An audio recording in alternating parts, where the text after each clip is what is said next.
Изведнъж за 1 евро как се разпродава или се купува имущество. Аз не съм счел за нужно да го коментирам, защото ми седя най-малкото нахално. Днеска вече синдиците са там и това Господ ни запази преди 2 седмици. И многократно съм благодарил на всички политически партии, добре, че го направи. Защото видяхте няколко месеца как съда ни мота.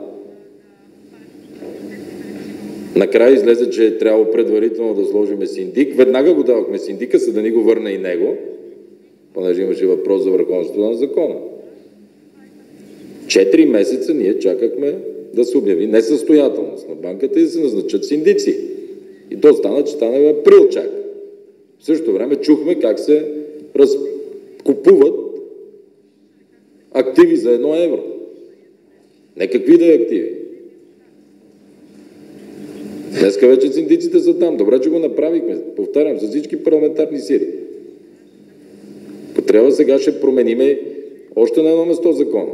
Защото на времето, когато са текли приватизациите, тогавашният парламент отнема право на прокуратурата да разваля сделки, за да запази разбойническата приватизация. Понеже някои искат да демонстрират къса памет, моята за радост е добра.